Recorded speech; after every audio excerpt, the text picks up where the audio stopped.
देखो ऑनेस्टली बोलना, झूठ मत बोलना कि तुम्हारी लाइफ में कभी ना कोई एक ऐसा बंदा आया होगा, चाहे वो स्कूल में हो, चाहे वो कॉलेज में, चाहे वो तुम्हारा टीचर हो, चाहे वो तुम्हारा कलीग हो, चाहे वो तुम्हारा जूनियर हो, चाहे वो तुम्हारा सीनियर हो। वो ऐसे बंदे होंगे ना जो तुम्हें इंस्पिरेशन देके जाते होंगे। वो ऐसे बंदे होंगे जिनसे तुम्हें कनेक्ट करना बहुत ज़्यादा अच्छा लगता होगा एंड उनकी लर्निंग्स तुम्हारी रियली लाइफ में काम आती है एंड तुम उन बंदों को याद करते हो। काइंड ऑफ ये सीरीज मैंने इसलिए ही देखना चालू किया था, मेरे को जाननी थी कि भाई एस्पिरेंट्स के पीछे क्या सब चीज़ें चलती है। काइंड ऑफ सीरीज मुझे इसलिए ही बहुत ज़्यादा पसंद आई थी क्योंकि I gonna relate with them कि भाई क्या चीज़ें चल रही बैक एंड माइंड इस हिसाब से चल रही है। हाँ, कुछ ड्रामा इसके अंदर ऐड ऑन करे गए हैं, कुछ चीज़ें इसके अंदर बढ़ा चढ़ा के दिखाई गई है, जानबूझ के दिखाई गई है। जो इसका मेन कोर था एस्पिरेंट्स वाला, वो अब सीजन 3 के अंदर जाकर खत्म होता नजर आ रहा है एंड सीजन 3 का लास्ट का ट्विस्ट ऐसा लगता है कि भाई क्यों कर दिया भाई तुम लोगों ने, TBF why you approve that.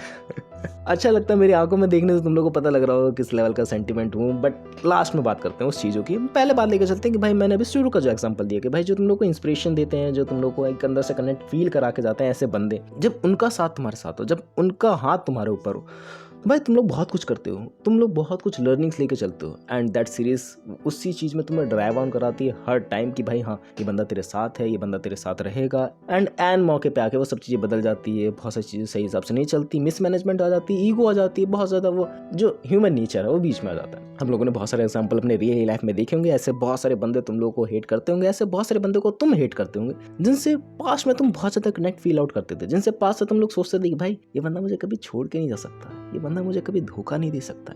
थोड़ा सा मैं पर्सनल हो रहा हूँ बट अपार्ट फ्रॉम इट इसी स्टोरी पे रह के बताता हूँ तुम लोग को। सीजन 3 के अंदर मुझे मेरा घमंड दिखता है, मुझे मेरा ईगो दिखता है कि भाई अगर मैंने एक बार जो चीज़ें कर ली है, अगर मैं उसको दोबारा दोहराने जा रहा हूँ तो भाई हाँ घमंड है मेरे अंदर, करूँगा मैं सब चीज़ें। एंड सीजन 3 के लास्ट आते आते तक भाई वो चीज़ें सॉल्व आउट होती हैं कि भाई हाँ मेरे को मेरे घमंड का एहसास होता है कि भाई हाँ वो भी चकनाचूर होगा, मैं इंसान हूँ, एक दिन मैं भी इस मिट्टी में मिल जाऊँगा। मैं से डीप कनेक्शन वाली बातें क्यों कर रहा हूँ। ये सीरीज तुम लोगों को उसी चीज़ में ड्राइव ऑन कराती है ना कि भाई नॉर्मल सीरीज नहीं है, इस अंदर बहुत बोरिंगनेस तुम लोग को देखने को मिलेगी। मैं बहुत सारे ऐसे मोमेंट है ना मेरे को फोन चलाना पड़ रहा है कि भाई इस सीन को स्किप कर रहा हूँ, बहुत सारे सीन इसके अंदर स्किप करे हैं मैंने, क्योंकि जो अंदर से बात है ना कि तुम लोग ड्रामा सीरीज को अंदर से पसंद तभी कर सकते हो जब पर्टिकुलर पर्सन को तुम लोगों ने सीजन 1 से देख रखा, तभी तुम लोग ज्यादा कनेक्ट मार पाओगे। यही काइंड ऑफ सीरीज की खास बात भी है कि भाई एक चीज है जो तुम लोगों ने बहुत ज्यादा एक्सेल कर दी। ड्रामा सीरीज चल रही है, ओवरऑल चीजें चल रही है, बट तुम लोगों ने उसको बहुत ज्यादा खींचा है, बहुत ज्यादा वो चीजें अच्छी तरीके से बताई जा सकती थी बट बताई नहीं गई। अब तुम लोग सोचो कि इसके अंदर धूम धड़ाका वगड़ा कुछ भी नहीं है, सिर्फ इसके अंदर ये कि भाई एस्पिरेंट्स हैं सब बंदे एंड कोई बंदा निकलेगा कोई बंदा नहीं निकलेगा, निकलने के बाद की क्या स्टोरी चल रही है, निकलने के पहले की क्या स्टोरी चल रही है, वही सब इसके अंदर दिखाई जाती है। काइंड ऑफ अच्छा है, लर्निंग्स है, इमोशनल मोमेंट्स है, एक ट्रैप आउट मोमेंट है, एक दोस्ती है, एक एक्स है, एक्स की किसी और के साथ काइंड ऑफ मिक्स चीज़ें है ना जो तुम लोग अपनी रियल लाइफ में डे टू डे में देखते होंगे। तो दैट्स वाई ये सीरीज तुम्हें उसमें एकदम बहा के लिए जाती है कि भाई हाँ ये चीज़ें हैं। बट मैं ये बात जरूर कहना चाहूँगा, सीजन 1 की तरह सीजन 2 नहीं निकला, सीजन 2 की तरह सीजन 3 नहीं निकला। काइंड ऑफ तीनों ही एक अलग वाइब है, तीनों ही एक अलग मोड है। सीजन 1 के अंदर तुम लोग को प्रॉपरली एस्पिरेंट की स्टोरी दिखाई जाती है, सीजन 2 के अंदर तुम लोग को थोड़ा बहुत मनमुटाव दिखाए जाते हैं, चीज़ें और ज़्यादा एक्सेल करके दिखाई जाती है एंड कम बैक दिखाया जाता है। सीजन 3 वॉज दैट बात की स्टोरी, भाई डीएम बनने के बाद क्या हुआ, उसके आगे क्या चीजें चल रही हैं। एंड मैंने ये एक्सपेक्ट नहीं करा था कि भाई कोई नया बंदा इसके अंदर इंट्रोड्यूस होगा, ये लोग अभी भी इस स्टोरी को इतना खींचना चाहेंगे क्योंकि स्टोरी अभी और आगे खींचेगी। Season 4 season 5 I think season 6 तक मे बी एंड हो जाए ये सीरीज, जिस हिसाब से लग रहा है कि इनका ड्रामा अभी और चलने वाला है। एंड जो नए नए बंदे इसके अंदर इंट्रोड्यूस हुए हैं kind of relate with them. Jatin Goswami की जिन्होंने पवन कुमार का रोल निभाया है, मैं पहले कभी वाकिफ नहीं था, मैंने कभी पहले देखा नहीं, लेकिन जैसे इन लोगों ने दिखाया ना मैं काइंड ऑफ हुक हो गया कि भाई इस बंदे की बात में भी दम है, ये बंदा भी सही कर रहा है, ये बंदा बुरा नहीं कर रहा है। एंड जैसे जैसे डेवलपमेंट होता है हम लोग की मानसिकता से उठाया हुआ वो बंदा है। तुम लोग को अपनी रियल लाइफ में बहुत सारे एग्जांपल दी जाएंगे जो भाई इंग्लिश का विरोध करते हैं कि भाई इंग्लिश नहीं सीखनी है, हिंदी पे ही वो रहेंगे कि भाई हिंदी उनकी मातृभाषा, हिंदी सीखनी है। लेकिन दोनों को कैसे चीजें बैलेंस आउट करिए ना, वो अलग ही, वो अलग लेवल का था। एंड पवन कुमार का जो ओवरऑल कैरेक्टर डेवलपमेंट है, जो ओवरऑल चीजें लास्ट में जाकर सॉल्व आउट कराई जाती है, काबिल तारीफ। उनकी जो एक्टिंग है मुझे बहुत ज्यादा सुपीरियर लगी। ऐसे नहीं लगे भाई कोई नौसिखा बोल रहा, मे बी भाई इनको पास्ट एक्सपीरियंसेस उस हिसाब से रहे। आई सैल्यूट विद दैट, भाई एक्टिंग इनकी गजब की थी, गजब की। उनके इमोशंस दिख रहा है, उनके हाव भाव से दिख रहा है कि भाई वो क्या चीज बोलना चाह रहे हैं, बिना कुछ बोले भी वो बहुत कुछ चीजें बयां कर जा रहे थे, काबिल तारीफ। एंड अब की बार जो चीजें बहुत ज्यादा खफा रही है कि भाई संदीप भाई का कैरेक्टर उतना ज्यादा अच्छे तरीके से दिखाया नहीं गया, उतने अच्छे तरीके से पोर्ट्रे नहीं करा गया। भाई संदीप भैया से हम लोग कितने ज्यादा कनेक्टेड यू ऑलरेडी नो, हम लोग क्यों ये सीरीज को अभी तक देख रहे हैं, अभिलाष और संदीप भैया की वजह से। एंड उनके बीच में जो कॉन्फ्लिक्ट चल रहा है वो अभी तक सॉल्व आउट नहीं हुआ था, एंड सॉल्व आउट नहीं हुआ उसका बड़ा रीजन अभी तक रिवील नहीं करा गया। आई थिंक वो सीजन 4 के अंदर होगा। बात लेकर चलो भाई, संदीप भैया का कैरेक्टर हमेशा से वो अंदर से मिसिंगनेस रही है। हालांकि उनके नाम की एक प्रॉपर्ली वेब सीरीज आ रखी है, उनकी क्या बैक एंड में सब चीजें चली होंगी मैंने अभी तक नहीं देखा है, but I want to know that the aspirants point, क्या चीज़ें उनके बैकेंड में हुई होंगी एंड क्यों उन दोनों के बीच में कॉन्फ्लिक्ट है, ये क्या रहा है पास्ट में ऐसी चीज़ें, भाई अभिलाष का ईगो इतने ज़्यादा कैसे बढ़ गया।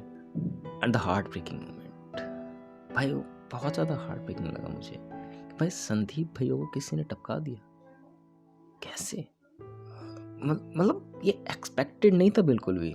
अभिलाष अपनी माफ़ी मांगने वाला था, अभिलाष की सगाई में वो आने वाले थे, सगाई थी या शादी थी वहाँ पर वो आने वाले थे, रास्ते में किसी ने उन्हें ठोक दिया, गुंडा राज आ रहा है। आई थिंक ये एस्पिरेंट्स पॉइंट का एक अलग मोड है कि वहाँ पर कुछ मार धाड़ होने वाली है, कुछ अलग लेवल की चीज़ें होने वाली है, थोड़ा सा तो मूव ऑन करेंगे उस चीज़ों से। एंड एस्पिरेंट सीरीज अपने पॉइंट ऑफ व्यू से तो नहीं भटक रही है मेरे ख्याल से, जिनका मेन कोर था। एंड संदीप भैया को नहीं मारना चाहिए था यार, हालांकि वो यादों में फ्लैशबैक के जरिए या फिर वो ऐसे पुराने रूप में जो उनका ईगोइश पार्ट था उसको दिखाने के लिए सब चीज़ें करी गई हैं। क्यों मुझे बहुत ज़्यादा खला हुआ, मुझे अंदर से वो एक्सपेक्टेड ही नहीं था कभी ऐसी चीज़ें कर देंगे भाई टीवीएफ वाले। दैट्स वाई ना हम लोग उनकी सीरीज़ को इतना ज़्यादा पसंद करते हैं। That's from my side aspirant. हाँ, तुम लोग क्या सोचते हो इस बारे में? ऐसे संदीप भैया एंड ऐसे लोग हैं इस दुनिया में जो ओल्ड राजेंद्र नगर में रह रहे हैं, कितनी ज़्यादा मोटिवेशन है भाई, क्या चीज़ें थी। एंड सब उम्मीदों पर पानी फेर दिया भाई टीवीएफ वालों ने। That's for the video, that's for the video. मैं और नहीं बोल पाऊंगा, पता नहीं क्यों। तुम लोग बोलोगे मैं भी नाटक कर रहा, नाटक नहीं कर रहा हूँ भाई, मैं उनसे सीज़न 1 से कनेक्टेड हूँ, उनकी बातों से। क्या डेवलप मारा था उन्होंने, अब ये कोचिंग की फीस भरूँ कि बापू की रोटी की चिंता करूँ। आर्थिक स्थिति ठीक ना हमारी,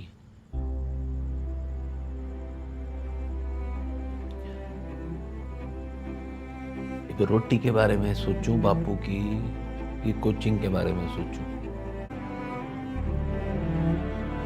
उनकी रोटी छीन के कोचिंग तो ना होगी मुझसे। बाय यार, मैं तुम लोगों को बोर कर रहा हूँ I think. Bye, that's for the video. जो भी मेरे को एक्सपीरियंस सीरीज़ के बारे में लगा मैंने तेरे को बताने की कोशिश करी। 15 एपिसोड का ओवरऑल ये सीजन 1 2 3 है, 5 एपिसोड का सीजन 1 है। देखना चाहते हो तो देख सकते हो, अमेजन प्राइम पे अवेलेबल है, फर्स्ट सीजन यूट्यूब पे अवेलेबल है। That's for the video, bye. धागा ये टूटे ना, ये धागा